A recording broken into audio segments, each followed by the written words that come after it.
doing, Mr. Hoke? Fantastic. How are you, Mr. Graves? Doing all right. What's up today? Well, I had a few questions for you. All right, shoot. How long have you been a principal? I'm going on year number, total year number 17, number 14 here. Wow. So you'd say you maybe have some experience. Yeah, I guess I'm getting a little bit gray in the hair and long in the tooth, or short in the tooth, however that is. Now, just a random question for you. What would happen if a student drank a beer in class? Okay, so I can actually tell you that has happened here before, and those students received 10 days of out-of-school suspension. If they had a lot of previous issues to go with that, it potentially, I'm trying to remember, it's happened more than once. It could have been like long-term, like they were expelled. But I can think of off the top of my head at least 4 different students that's happened to that were suspended for 10 days. And what would happen if a teacher maybe confiscated that beer from the student and then drank it in front of the students? Oh, that's an interesting plot twist.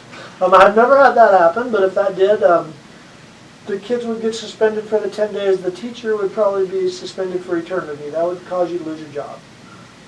That would be a definite no-go. They should get some coffee or something, because if you drink the beer in school, that's probably going to cost you your job. Clear enough.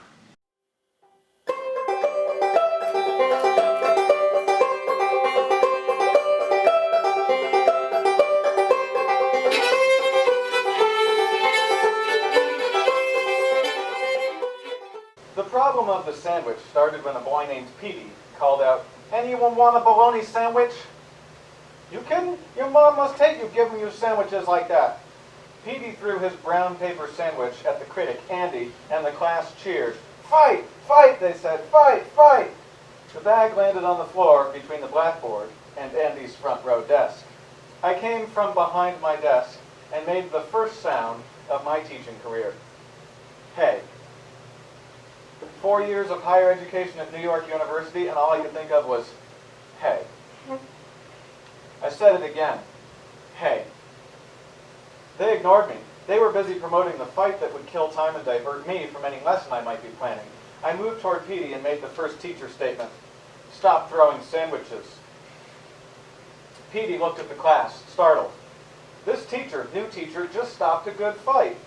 New teachers are supposed to mind their own business, or send for the principal or a dean, and everyone knows it's years before they come, which means you can have a good fight while you're waiting. Besides, what are you going to do with a teacher who tells you to stop throwing sandwiches when you already threw the sandwich? Benny called out from the back of the room, "Hey, Teach, he already threw the sandwich. No use telling him now not to throw the sandwich. There's the sandwich on the floor." The class laughed. There's nothing sillier in the world than a teacher telling you don't do it after you already did it. One boy covered his mouth and said, "Stupid," and I knew he was referring to me.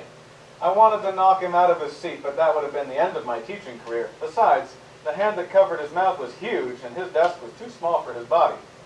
Someone said, "Yo, Benny, you a lawyer, man?" And the class laughed. Yeah, they said, and waited for my move. What will this new teacher do? Professors of education at New York University never lectured on how to handle flying sandwich situations.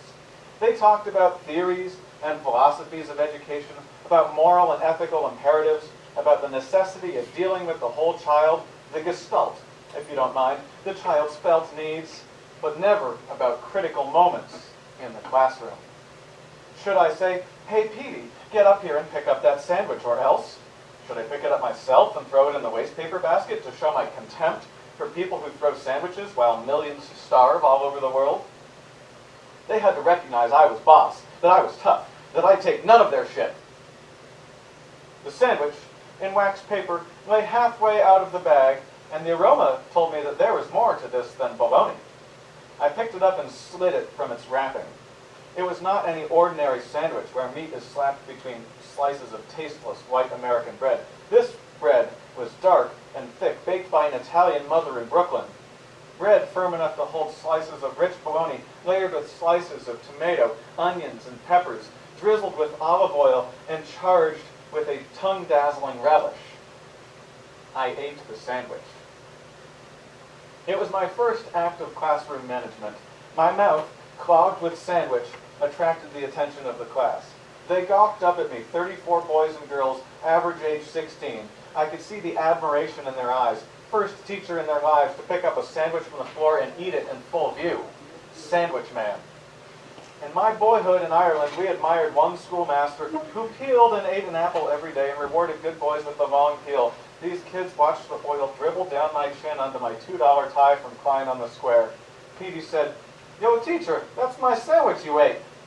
Class told him, "Shut up! Can't you see the teacher is eating?" I licked my fingers. I said, "Yum," made a ball of paper bag and wax paper, and flipped it into the trash basket. The class cheered. "Wow," they said, and "Yo, baby," and "Man, look at that. He eats the sandwich. He hits the basket. Wow." He eats the sandwich. So this is teaching. Yeah. Wow, I felt like a champion. I ate the sandwich. I hit the basket. I felt I could do anything with this class. I thought I had them in the palm of my hand. Fine, except I didn't know what to do next. I was there to teach, and I wondered how I should move from sandwich situation to spelling or grammar or the structure of a paragraph or anything related to the subject I was supposed to teach, English. My students smiled till they saw the principal's face framed in the door window. Bushy black eyebrows halfway up his forehead shaped a question. He opened the door and beckoned me out. "A word, Mr. McCourt." Petey whispered, "Hey, mister, don't worry about the sandwich. I didn't want it anyway." The class said, yeah, in a way that showed they were on my side if I had any trouble with the principal. My first experience of teacher-student solidarity. In the classroom, your students might stall and complain, but when a principal or any other outsider appeared, there was immediate unity, a solid front. Out in the hallway, he said, "I'm sure you understand, Mr. McCord, it isn't seemly to have teachers eating their lunch at 9 a.m. in their classrooms in the presence of these boys and girls. Your first teacher experience and you choose to begin it by eating a sandwich? Is that proper procedure, young man? It's not practice here. It gives children the wrong idea. You can see the reasoning, eh? Think of the problems we'd have if teachers just dropped everything and began to eat their lunches in class, especially in the morning when it's still breakfast time. We have enough trouble with kids sneaking little nibbles during morning classes and attracting cockroaches and various rodents. Squirrels have been chased from these rooms, and I won't even mention rats. If we're not vigilant, these kids and some teachers, your colleagues, young man, will turn the school into one big cafeteria." I wanted to tell him the truth about the sandwich and how well I handled the situation, but if I did, it might be the end of my teaching job. I wanted to say, "Sir, it was not my lunch. That was the sandwich of a boy who threw it at another boy, and I picked it up because I knew hearing this thing happened in my class, and there was nothing in the courses at college on sandwiches, the throwing and retrieving thereof. I know I ate the sandwich, but I did it out of desperation, or I did it to teach the class a lesson about waste and to show them who's in charge of Jesus. I ate it because I was hungry, and I promised never to do it again for fear I might lose my good job." Though you must admit the class was quiet. If that's the way to capture the attention of kids in a vocational high school, you ought to send for a pile of bologna sandwiches for the 4 classes I still have to meet today. I said nothing. The principal said he was there to help me because, it looks like I need a lot of help. "I'll admit," he said, "you had their full attention. Okay, but see if you can do it in a less dramatic way. Try teaching. That's what you're here for, young man, teaching. Now you have ground to recover, that's all. No eating in class for teacher or student." I said, "Yes, sir," and he waved me back to the classroom. The class said, "What'd he say?" "He said I shouldn't eat my lunch in the classroom at 9 a.m. "You wasn't eating no lunch." "I know, but he saw me with the sandwich and told me not to do it again." "Man, that's unfair." Petey said, "I'll tell my mom you liked your sandwich. I'll tell her you got in a lot of trouble over her sandwich." "All right, Petey, but don't tell her you threw it away." No, she'd kill me. She's from Sicily. They get excited over there in Sicily." "Tell her it was the most delicious sandwich I ever had in my life, Petey." Okay. I love that passage from Teacher Man. I know I've probably read it before, but I hope you enjoyed it. I read that because I'm a little frustrated. We just had a teacher meeting this morning. We just chat that's like 30% of this school is failing at least one class. 30% of the school is actually like failing more than one class. It's disturbing. I don't know, I see this general attitude of apathy.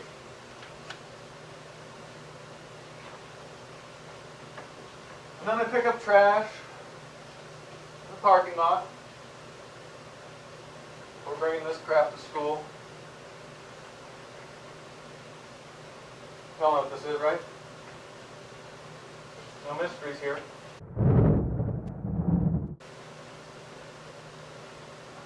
Pretty regular that I pick up empties in the parking lot when I'm picking up trash. Pretty rare that I pick up a full one.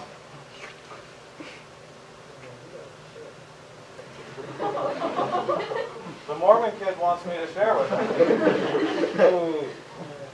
Huh. They call me too. Watch it, it's just water.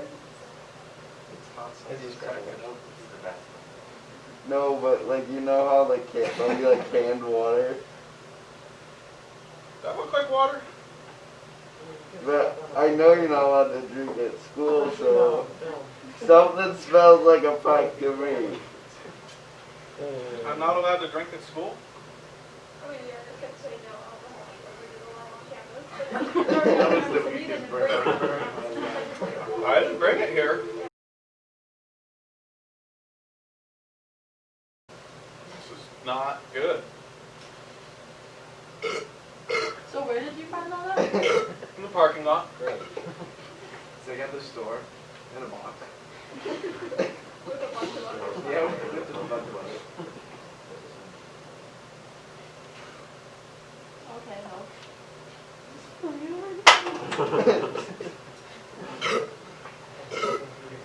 Nobody got that on video. Did anybody? Oh wait, no. Oh yeah. We had a Saturday. So I don't know what to do about this. Drink it. That's what I would do. But I guess that we can take some lessons away from this. The first one is snitches get stitches.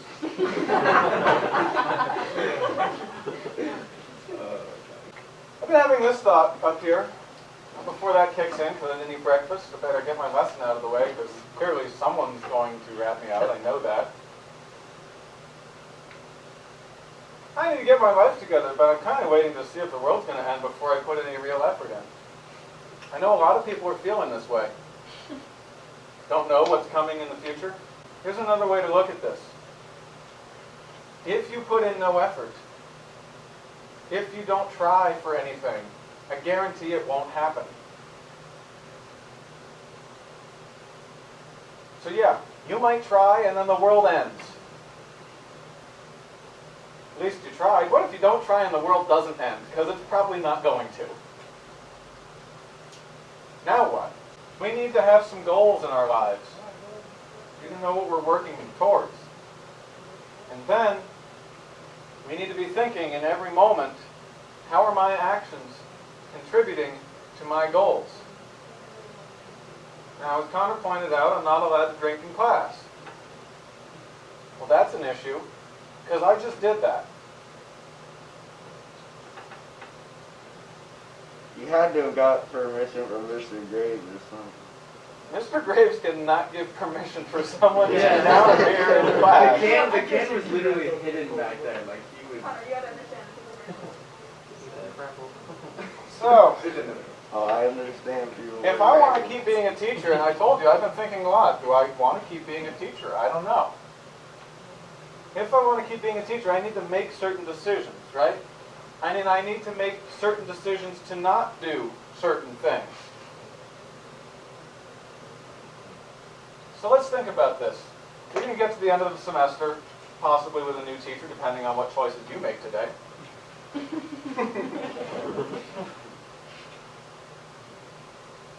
I don't know why that's funny, but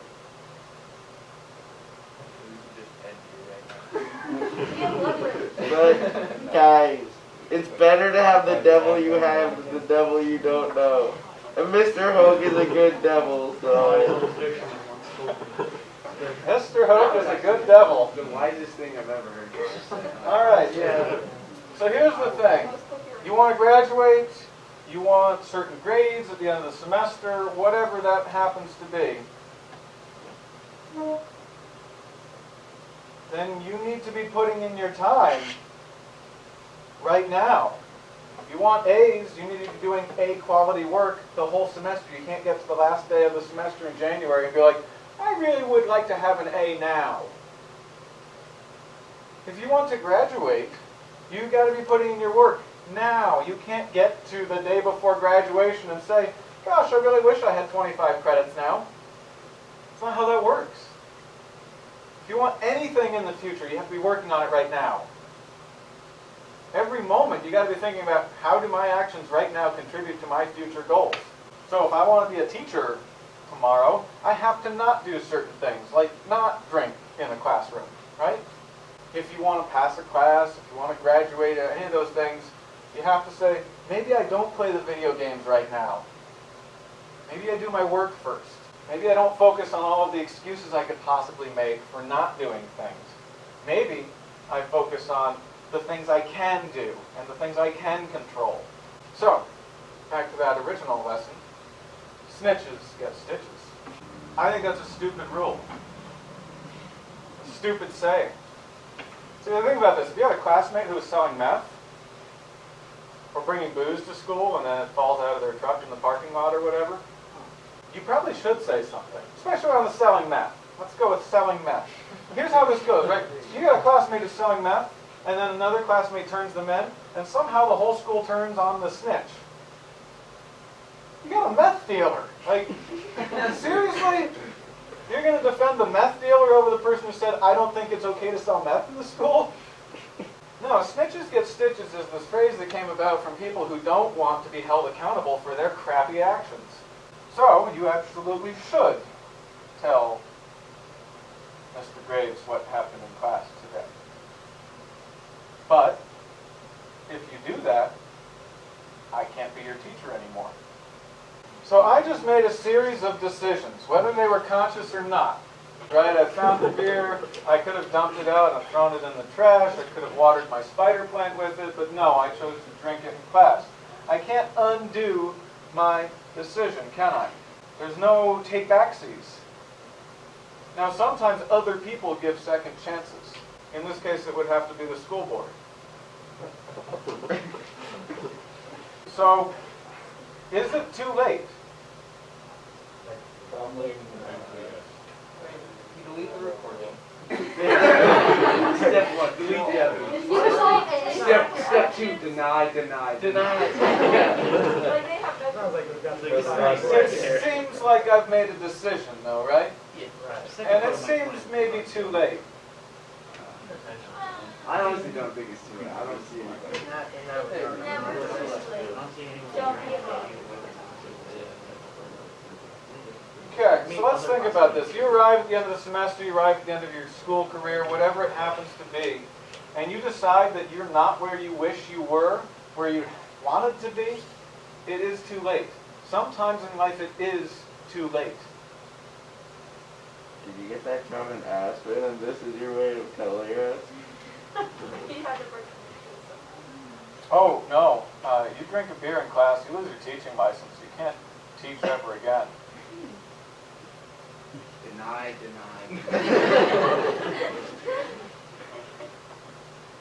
So, again, you need to work now for what you want in the future. Every moment that you're awake, you got to check in. And if you're not working towards a goal, look, I mean, you should have lots of goals, right? I mean, some actions maybe lead you to one goal, but not to all of the goals. But if you're not working towards any goal, you should probably be like some GPS and say, recalculating. But sometimes, it's too late to recalculate. You already blew it. So you literally just watched someone drink away their teaching career. Just like sometimes I watch my students just waste away in front of me. Doesn't matter what I do, what I try to do, what I want for them. It doesn't matter. There's nothing I can do to fix what they're ruining in front of me. Doesn't it hurt to watch that? And to know that there's really nothing you can do about it?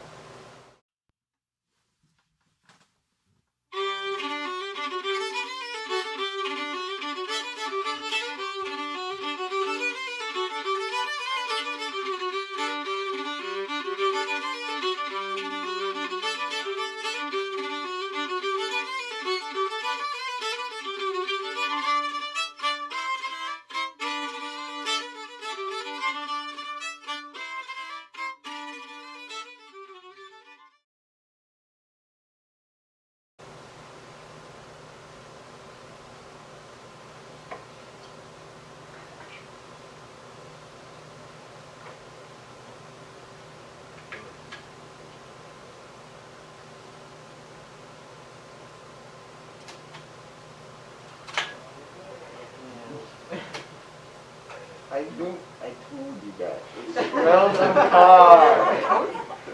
They're fine.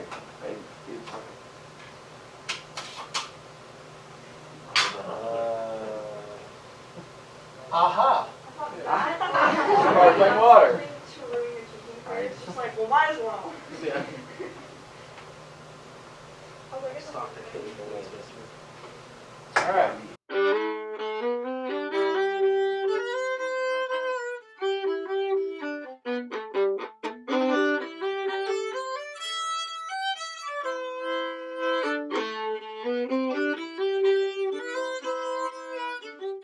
Now, some of you, probably most of you, were wondering that whole time, like, oh my God, did that just happen? Okay. That was the biggest I was thing. thinking, he was like, what is like the best way? I can You just give like, yourself some plausible deniability.